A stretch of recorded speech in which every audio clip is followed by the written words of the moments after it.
Minha irmã quer que eu volte com meu ex-tóxico para conseguir descontos no hospital porque ela está grávida, mas ela é mais louca do que aparentava.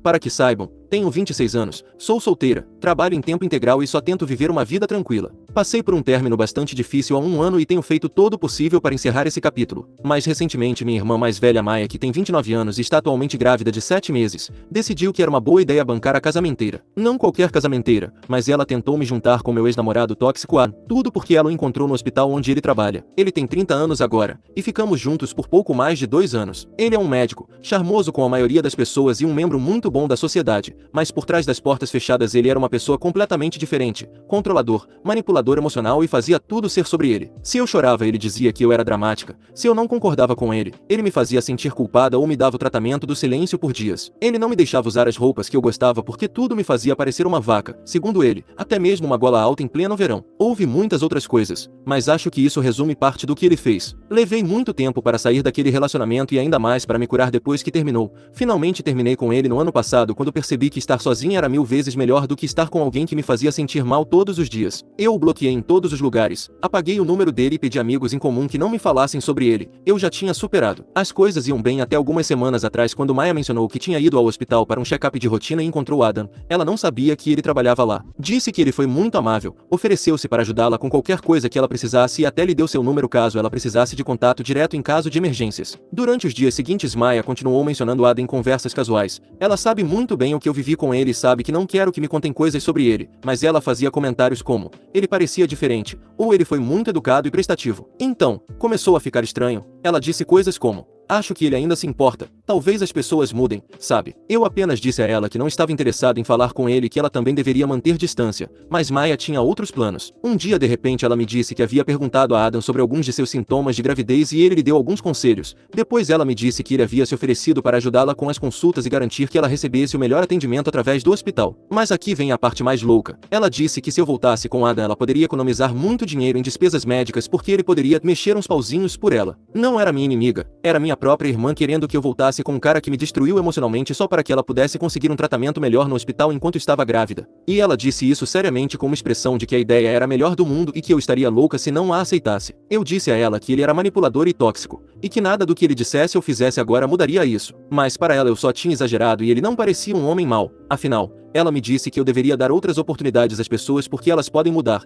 e Adam é um claro exemplo disso. Ela até acrescentou que eu deveria pensar nisso de forma prática, não emocional. A questão é que Maia e eu nunca fomos o mesmo tipo de pessoa, ela sempre foi mais prática e um pouco egoísta para ser honesta. Eu a amo, mas ela tende a pensar no que a beneficia primeiro e em como tornar as coisas mais fáceis para si mesma. Ela também está passando por dificuldades financeiras agora porque o pai do bebê a deixou quando ela lhe disse que estava grávida. Ela mora com nossos pais, trabalha meio período e está tentando descobrir como vai lidar com tudo. Ainda assim, tudo isso não é desculpa para cair tão baixo. Ela não só sabe as coisas pelas quais passei com Adam, já que contei a ela, ela viu muitas dessas coisas. Violência dele contra mim por qualquer coisa, chegando a me insultar na frente dela. Isso é o que deveria ter feito com que ela nem sequer lidasse com ele, mas em vez disso ela o vê com bons olhos. Ela até começou a me enviar capturas de tela de suas conversas com Adam onde ele falava sobre o quão arrependido estava de como as coisas terminaram comigo e como queria consertar tudo. Ela disse que achava que ele estava sendo sincero e que eu deveria pelo menos vê-lo uma vez. Estou furiosa e completamente decepcionada. Maia não está pensando em mim, está pensando em contas de hospital, suprimentos para o bebê e atalhos. Embora isso não seja nada, porque as coisas ficaram ainda piores. Um fim de semana ela apareceu na minha casa dizendo que precisava conversar,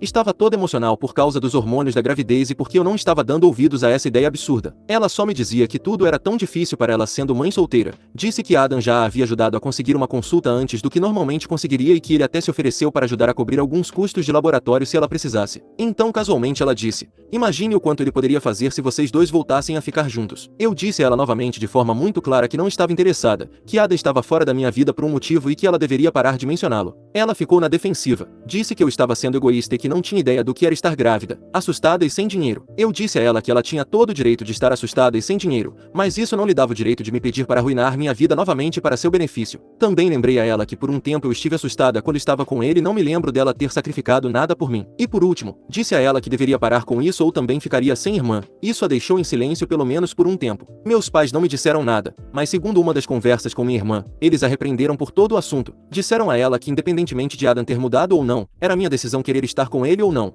que ela não tinha que me pressionar nem usar sua gravidez ou sua história história triste para me manipular. Minha irmã me contou isso para fazer parecer que eu estava colocando as pessoas contra ela, mas eu nem sequer falei com meus pais sobre o assunto porque eles sabem que não quero falar sobre Ada e respeitam isso. Mas minha irmã não. E posso entender que ela esteja hormonal por causa da gravidez, do pai do bebê a deixando e da falta de dinheiro. O problema é que embora haja coisas em que não posso ajudá-la, como as duas primeiras, na última eu poderia se ela tivesse me pedido em vez de fazer isso. E eu disse isso a ela, mas ela insiste que quer ser independente e não depender de nós. Embora não me pareça muito independente conseguir coisas de graça enquanto banca cafetina para seu médico com sua irmã, para tornar as coisas ainda mais difíceis, alguns dias atrás ela veio me convidar para o chá de bebê que ela está organizando na casa dos meus pais. O problema é que ela ainda não superou a ideia de Ada e me disse que planeja convidá-lo e que esta seria uma oportunidade para nós dois. Eu disse a ela que ela está louca e que não vou comparecer, apenas agradeci por me avisar com antecedência porque isso me poupou de comprar um presente para ela. Ela ficou brava porque contava com esse presente, ela havia me pedido algo de que precisava para quando o bebê nascesse, e eu havia concordado em comprar, mas agora não vejo sentido, e isso a incomodou. Mas eu não me importo. Minha paciência com Maia acabou e a culpa é toda dela.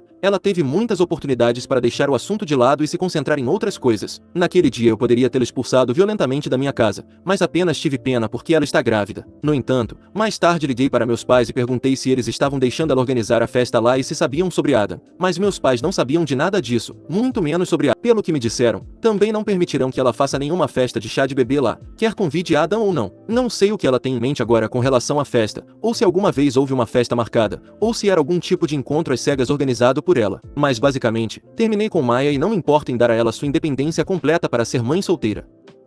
Atualização. Alguns dias depois que ela saiu da minha casa chorando, comecei a receber mensagens estranhas. No início foram apenas algumas mensagens de texto de números desconhecidos perguntando coisas estranhas. Não prestei muita atenção. Provavelmente eram spam ou pessoas que erraram um número. Mas então uma dessas mensagens me enviou uma foto. Era uma imagem editada minha ediada em frente ao hospital onde ele trabalha. Nem sequer era a minha roupa que eu supostamente estava usando. Era uma edição mal feita. Minha cabeça havia sido colada no corpo de outra pessoa. A iluminação não batia. A legenda abaixo da imagem dizia: "Feliz em vê-los felizes novamente." Não demorei muito para perceber quem tinha feito isso. Fui diretamente às redes sociais de Maia e lá estava. Um stories do Instagram de apenas alguns segundos com a mesma foto falsa e uma legenda que dizia algo como: "Que bom é que duas pessoas voltem a se unir no mesmo caminho." Não sei o que ela estava tentando fazer com isso. Talvez conseguir que se mais pessoas dissessem o belo casal que fazíamos eu voltasse para ele. Liguei para minha melhor amiga imediatamente tentando não perder a cabeça. Ela me disse para tirar capturas de tela de tudo e guardá-las. O que eu fiz? Inclusive imprimi algumas coisas, caso Maia decidisse apagar seu rastro digital e se fazer de inocente mais tarde. Naquela mesma noite recebi uma mensagem de uma amiga do ensino médio de Maia com quem eu não falava há algum tempo.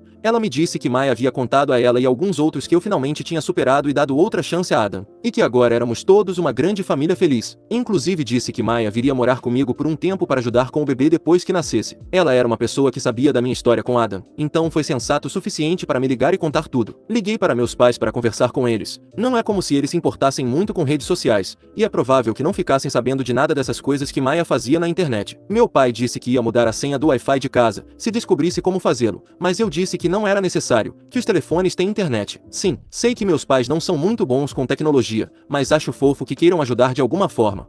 E então veio o último movimento desesperado. Maia apareceu no meu trabalho, barriga de grávida, rímel, lágrimas e tudo. Esperou até eu estar prestes a sair e então me encurralou do lado de fora do prédio. Ela me implorou para ouvi-la. Disse que estava assustada e sobrecarregada, e que só queria que tudo voltasse a ser como antes. Disse que as fotos falsas foram um erro, que ela só estava tentando acelerar as coisas e pensava que eu finalmente cederia porque todos estavam postando coisas bonitas como corações e que eu veria que nossa história de amor não deveria terminar, que poderia recomeçar. Eu nem me dei ao trabalho de explicar tudo de novo, simplesmente disse a ela que a bloquearia em tudo e que se ela alguma vez fizesse algo assim novamente eu consideraria tomar medidas legais. Passarei de ajudá-la com a gravidez para processá-la se for o caso. A obsessão dela em me arrastar de volta para aquele capítulo sombrio da minha vida já está além do perdão. Não é apenas uma falta de respeito, é perigoso. Não me importa mais que ela seja mãe solteira, estou muito cansado das bobagens dela. E se a tonta não entende as 50 vezes que eu disse, talvez um processo explique melhor. Depois disso revisei todos os meus aplicativos e a bloqueei em tudo, mudei minhas configurações de privacidade. Estou exausta porque sempre acreditei em segundas chances, menos com meu ex. Sempre acreditei porque assim como eu, as pessoas podem errar, mas minha irmã errou vezes demais para pensar que foi um erro honesto.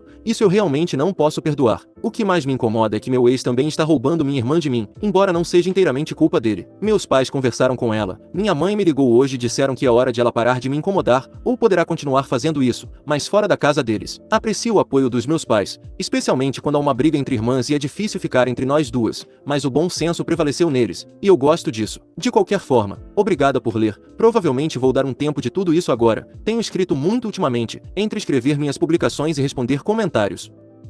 Atualização 2. Meu plano era não publicar tão rápido, mas com Maia cruzando mais linhas que não deveria cruzar se sabe o que é bom para ela, não me deu outra opção. Depois do último incidente em que ela apareceu no meu trabalho e tentou usar o choro para voltar à minha vida, pensei que talvez ela finalmente tivesse entendido a mensagem. Fui clara. Disse a ela que tinha acabado, que a bloquearia e que qualquer contato posterior me levaria a tomar medidas legais. Mas acontece que ela não encarou isso como um aviso, encarou como um desafio. Talvez ela estivesse se perguntando se eu estava falando a verdade com minha ameaça e quis testar. Agora ela vai ter sua resposta. Tudo começou novamente com coisas pequenas, coisas estranhas e sutis. Recebi uma ligação de uma creche no meu bairro. Queriam confirmar alguns dados sobre minha futura inscrição. Quando perguntei o que queriam dizer, disseram que supostamente eu havia perguntado sobre colocar meu sobrinho em uma lista de espera e havia solicitado que me colocassem como tutora. Eu não tinha feito tal coisa. Disse a eles que nem sequer tinha um filho, muito menos um sobrinho sob minha custódia. A mulher ao telefone pareceu envergonhada e disse que alguém havia preenchido o formulário online, mas não podia dar mais detalhes por questões de privacidade. Eu sabia que era ela. Alguns dias depois chegou um pacote no meu apartamento, sem nome e sem remetente, apenas uma caixa de papelão de roupas de bebê, mas que havia sido usada para uma caneca que dizia, a melhor tia do mundo,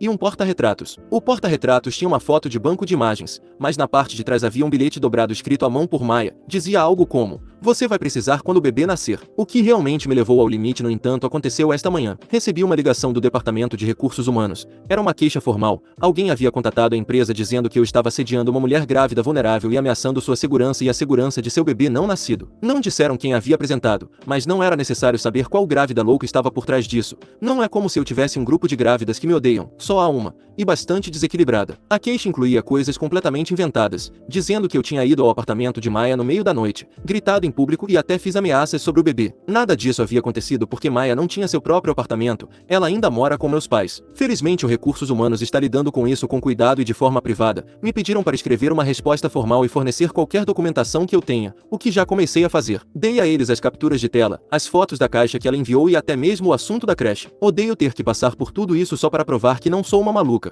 quando é ela doida. E como prometido, estou entrando com um processo. Não sei se esta denúncia falsa ao Recursos Humanos pode ser incluída no processo por assédio, mas reunir provas me serviu para ambas as coisas. Também para uma terceira, deter seu comportamento, seja com uma indenização monetária ou consequências penais. O único ponto positivo é que ela parou de me pressionar com meu ex, e isso é uma preocupação a menos. Pelo menos agora ela só me assedia para que eu a perdoe e a tenha de volta na minha vida. Sei que se eu o fizesse ela imediatamente voltaria a pressionar sobre Adam, e por isso não só não a perdoo, como redobro meus esforços para afastá-la, mas pelo menos tem sido bom não ouvir falar dele por um tempo. E sim, parte de mim continua se sentindo mal pelo bebê em tudo isso. Aquele pobre menino nem sequer nasceu e já está sendo usado como um acessório para qualquer tipo de ideia distorcida que sua mãe tenha na cabeça. Se ela está disposta a ir tão longe só para me manipular, não quero nem imaginar que tipo de truques mentais usará para controlar essa criança quando nascer. Só posso sentir pena dele, porque ele coube a pior mãe na loteria das mães. É como se ele nem fosse ganhar o prêmio, mas sim quem vai pagar o preço maior, de tão ruim que isso é para ele. Ainda não falei com meus pais há alguns dias, eu não os liguei com esta informação, e eles não me ligaram, mas planejo fazê-lo em breve quando estiver mais desocupada. Só queria compartilhar esta atualização porque sei que algumas pessoas me disseram para ficar alerta e documentar tudo,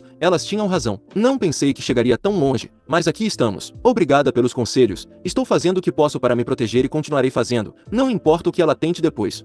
Edição. Falei com meu pai depois de publicar e me disseram que eles também estiveram ocupados expulsando minha irmã de casa quando ela confessou o que havia feito no Recursos Humanos. Não foi preciso que eu lhes contasse nada porque eles já sabiam de tudo e estavam muito ocupados expulsando de casa. Além disso, queriam me dar um respiro sem falar dela comigo. Atualização 3. Há alguns dias cheguei em casa do trabalho e encontrei alguém sentado nos degraus do lado de fora do meu prédio de apartamentos. Era tarde, eu estava cansada, não esperava ninguém e então a vi, Maia com um bebê nos braços. Fazia muito tempo desde a última vez que a vi ou tive notícias dela. Eu havia iniciado o processo judicial, e isso estava servindo para que essa mulher parasse de me incomodar, pelo menos por um segundo. Por um instante pensei que estava alucinando, mas era real. A coitada tinha cara de estar cansada, de ter babado e de não ter trocado de roupa por semanas. Felizmente o bebê em seus braços estava melhor, enrolado em uma manta e apenas passando um pouco de frio por estar do lado de fora. Eu não disse nada, e ela me olhava como se isso fosse normal, porque era normal aparecer sem ser convidada com um bebê literalmente nos braços depois de meses de comportamento obsessivo, mentiras e assédio. Eu me virei e me afastei de casa, não falei com ela, caminhei até o final do quarteirão, peguei meu telefone e liguei para a polícia. Sei o que estão pensando. Coitado do bebê, mas acho que esta era a melhor opção que aquele bebê tinha, que a polícia o levasse. Não sei por que ela veio, mas também não estava pensando em descobrir antes que a polícia chegasse. Quando a polícia chegou foi que me aproximei da minha casa novamente. Maia nem sequer agiu surpresa, suponho que sabia que era uma possibilidade sua irmã chamá-los. Ela continuava repetindo que não sabia para onde mais ir, que eu era a única família que lhe restava e que só precisava de ajuda por alguns dias. Nem sequer perguntou se eu queria conhecer o bebê, simplesmente assumiu que poderia entregá-lo para mim como se nada tivesse acontecido,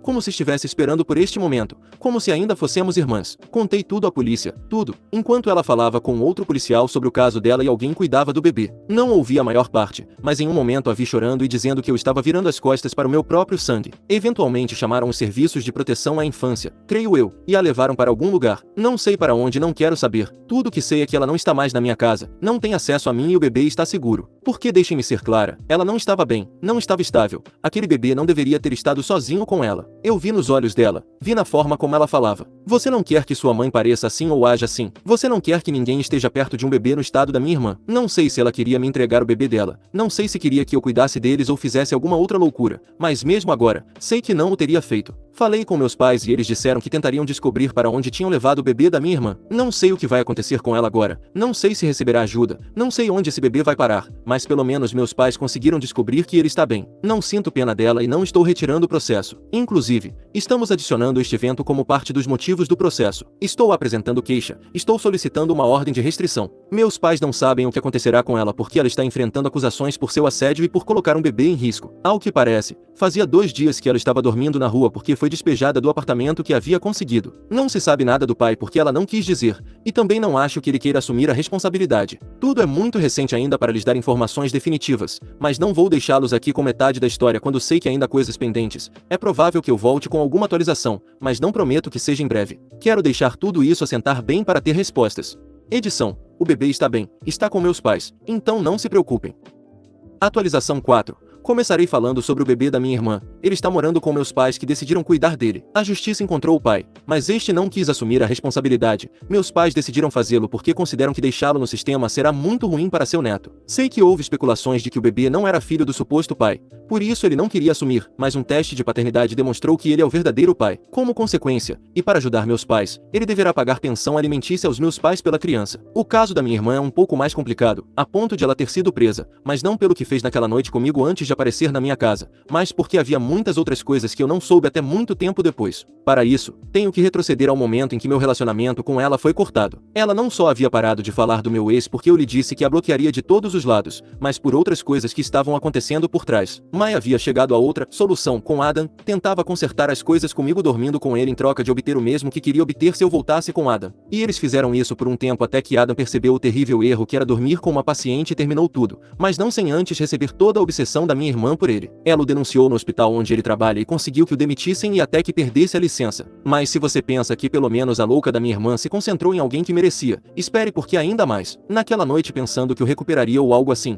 essa foi a declaração de Adam. Ela foi à casa dele, mas tudo terminou com ela causando estragos na casa dele. Adam não sabe onde o bebê estava naquele momento, mas há uma teoria de que minha irmã o deixou em uma lixeira enquanto ia visitá-lo. Então, tudo isso foi o que a levou à prisão, o que me parece uma loucura. Antes eu pensava que minha irmã era louca, mas isso merece outra palavra. Pelo menos todo esse assunto levou ao desaparecimento da investigação de recursos humanos no meu trabalho e a que o bebê esteja em um lugar cheio de amor agora. Meu processo ficou no limbo. O juiz decidiu a meu favor, mas não há nenhum bem da minha irmã com o qual cobrar absolutamente nada. Ela não tem economias nem carro. Embora não me preocupe, o processo sempre foi para que ela parasse de fazer o que fazia. O dinheiro é secundário. Preferiria que o dinheiro que ela obtenha quando sair da prisão seja para o pagamento da pensão aos meus pais, mas se não o fizer, pelo menos deverá pagar o processo, e me certificarei de que o dinheiro chegue aonde tem que chegar. Escrevo isto e estou surpresa que houvesse tantas coisas no meio que eu não sabia. Como minha irmã passou de me querer de volta com meu ex para dormir com ele, passando pelo quão perigosa ela estava sendo naquela noite. Se eu a tivesse confrontado ou deixado entrar na minha casa, não sei o que ela teria feito. Ter me afastado e chamado a polícia acabou sendo a melhor decisão. Sei que nem todos aprovaram porque eu fiz quando ela estava com um bebê nos braços, embora agora não haja dúvida de que foi a melhor opção para todos, inclusive para minha irmã, que não estava em um estado seguro para ninguém.